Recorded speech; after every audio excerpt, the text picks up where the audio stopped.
Thank you very much, Mr Speaker, and I'd like to thank the honourable member for his question. And it's a great pleasure to get a question from a gentleman who, with him, we went to the top of the Comboyne Plateau not that long ago, and on top of the mountain we didn't get to meet Moses, but we certainly did meet Rodney Fisher, who is a rather a remarkable person with a handshake that just about crushed any other living being. What is really important also is that we clearly say to the people, especially in the agricultural economy, what this government is delivering.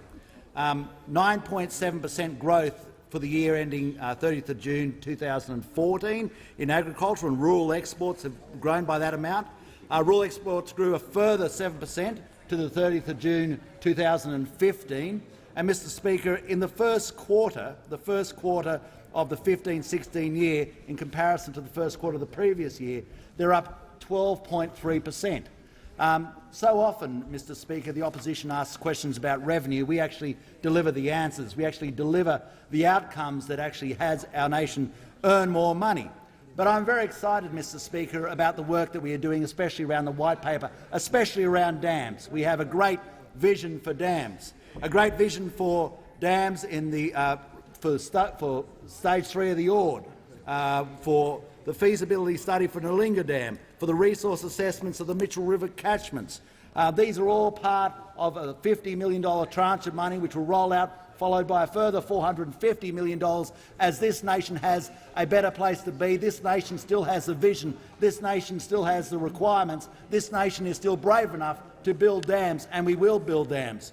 It's also through the white paper that we saw work on issues such as the country of origin labelling, which is vitally important for selling to people of Australia and overseas the importance of our product, because we are so incessant that we have the best product, we have a quality product.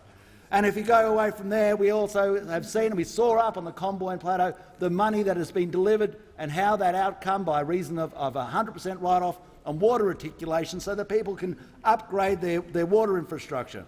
Mr Speaker, it didn't matter whether it was with dairy, the work we're doing in dairy, and I'm glad that CHAFTA has now made it through the Senate. So CHAFTA is now in place, and I'd like to congratulate the absent Trade Minister for the work that he's done there.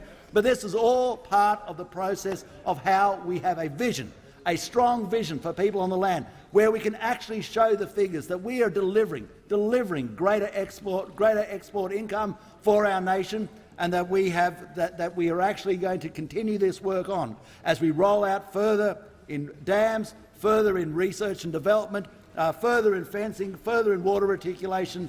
And, Mr Speaker, I think that ultimately that is the coalition that is going to provide a better outcome for the nation in